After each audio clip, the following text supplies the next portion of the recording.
少子化は世代間による認識の齟齬も影響しているのかなと思います。例えば現在は昔より物価が高かったり、大学等の学費も高い20代の平均貯蓄額が780万しかなく、平均780万もないですよ、今20代。貧困化が進んでいるなど、昔と違う現実を把握できてない人が多いため、政策も進まないかなと思います。この思想変わってると思いますか？思います。社会保険料とかっていうのを、昔の昭和の人は、年金俺たちも払ってきたんだみたいなこと言うんですけど、今年金もらってる人たちって、社会保険料あっても数パーセントの時代なんですよ。今の14% 払ってるとかを知らなかったりするんですよね。っていう感じで結構状況変わってるよね。で、昔って大学の学費が年間国立だと20万円とかだったりするんですよ。今の私立行ったら100万円だよねとかも知らなかったりとか、大学行かなきゃいいじゃんとか言うんですけど、大学行かないと就職ほとんどないよねみたいなのも知らなかったりするっていうので、自分たちの経験をそのまま当てはめて考えてしまう。これはもうしょうがないと思うんですよね、構造上。若い人たちっていうのは、まだ生きてる時間が短いので、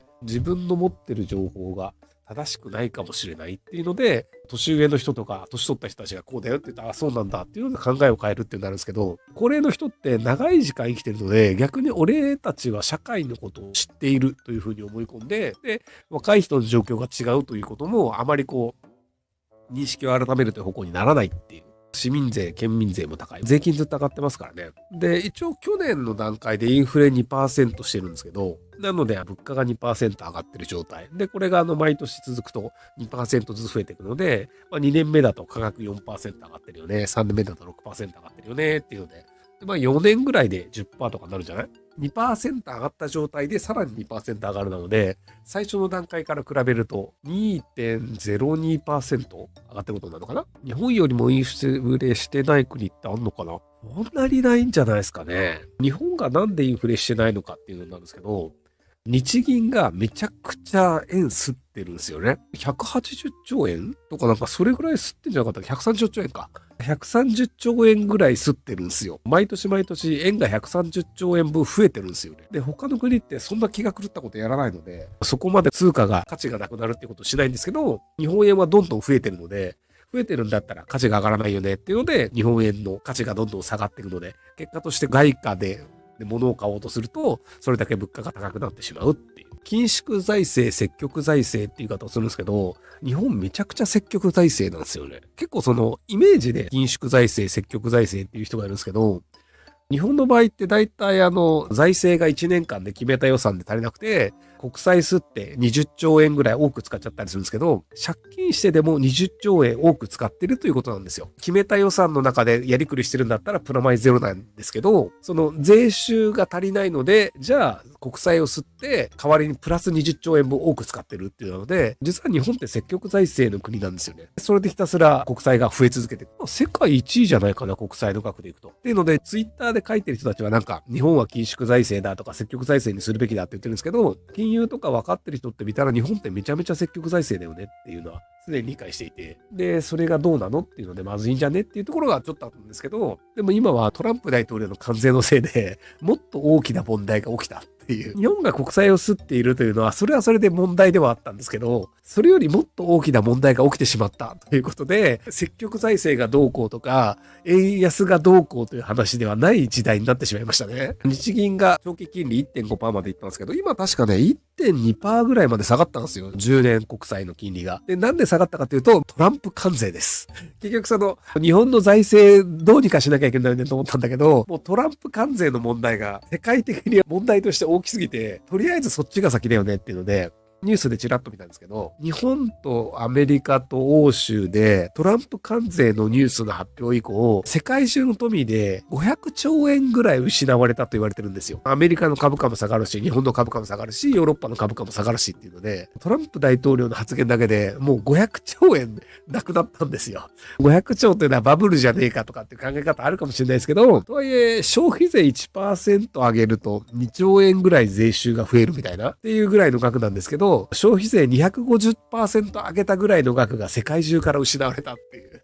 笑い事ではないんですけども、すごいよね、面白いよね。お金持ちの人たちは結構損してる人とか阿鼻教官の人いると思うんですけど、株持ってない人ってどうでもいいんですよね。株を持ってる人たちが株価下がった大変だとかって言うんですけど、株持ってない人で働いてる人にとってみると全然問題ないんですよ。働いてる人の給料が突然下がるっていうのは日本では起こり得ないので、今じゃあその日本で景気のいい会社っていうのが大体大企業で輸出をしている企業なんですけど、輸出をしている企業というのが輸出先がアメリカですとかだったりすると、今日本は 25% の関税がかけられてしまうので、結果として売り上げが下がってしまって、給料が伸びなくなるよね、みたいなことになったりするので、長期的には日本の経済というのは悪くなるとは思うんですけど、株を持ってない人に関していくと、まだここ1、2年はそんなにまだ影響がないっていう状態じゃないかなと思います。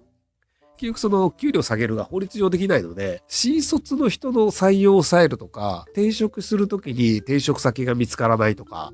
っていう感じでじわじわと景気が悪くなるという形で、いきなり生活が苦しくなるというのはあんまりならないですね。ただ今その仕事探してる人とかは結構これから仕事を見つけるのは難しくなるんじゃないかなと思います。トランプ大統領がそういうことをやったら良くないよねっていう論調に多分日本の経済的な人たちは言ってると思うんですけど、それが本当にアメリカにとって悪いことなのかっていうのがまだわからないんですよね。経済が活発化しません。国際貿易というのが減りました。っていう時に、実はアメリカは得をするのではないかっていうのがあるんですよね。アメリカって石油も取れるし、ガスも取れるし、食料生産もできるし、自動車とかも自分たちで作れるので、なので実はアメリカって世界中の国から嫌われたとしても成立しちゃうんですよ。なので世界中が阿鼻教官の中、実はアメリカだけで回せるので、じゃあアメリカ大丈夫じゃんっていう可能性もあるんですよ。トランプ大統領はそれを狙ってるので、なので海外から見ると良くないよねになるんですけど、アメリカの労働者一人一人のレベルからいくと、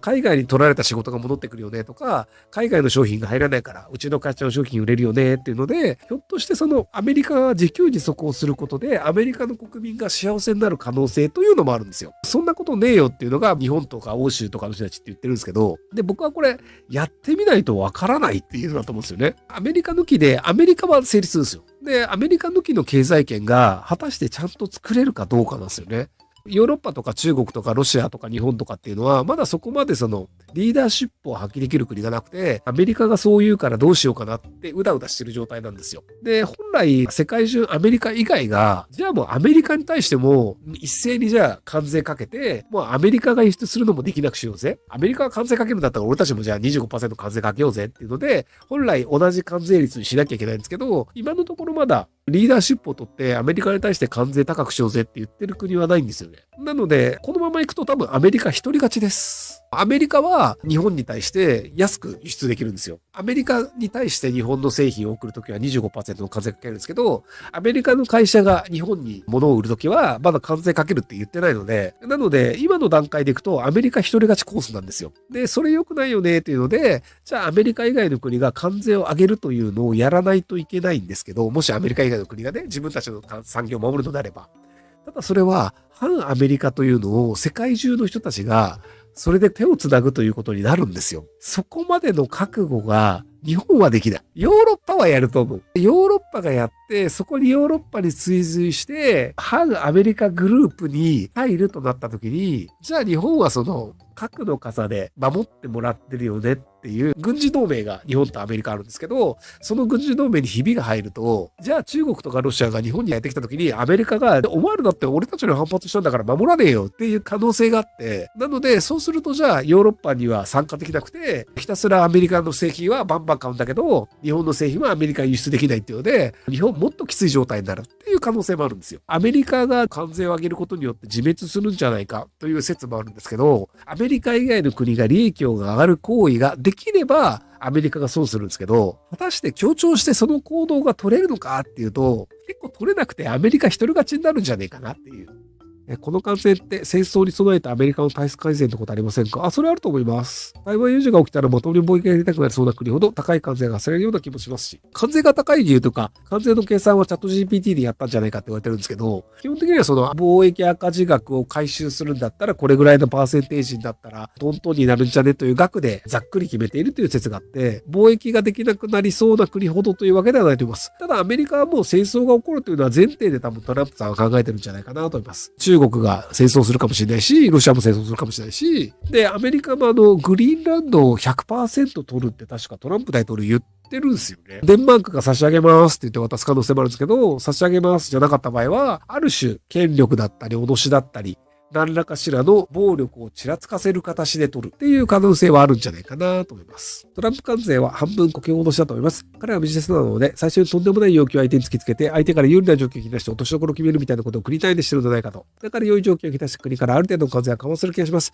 彼は口がうまいので、後から完全緩和してコロコロ政策転換して国民をいくら気がするかと思いますか。方向性としてはそうだと思いますけど、でも国境脅しではないです。アメリカが得するディールを出さなかったところは、関税をかけられるなので、国境脅しではなく、本当に関税をかけてきます。じゃあ日本がこういう条件しますよとかっていうので、それだったらアメリカ得だからじゃあ関税かけてやろうみたいなので、なので関税を出した結果、アメリカが得をするという構造になるので、国境脅しではありません。国境脅しというのは言ってるだけで何もしないことを国境脅しと言うんですけど、日本語では。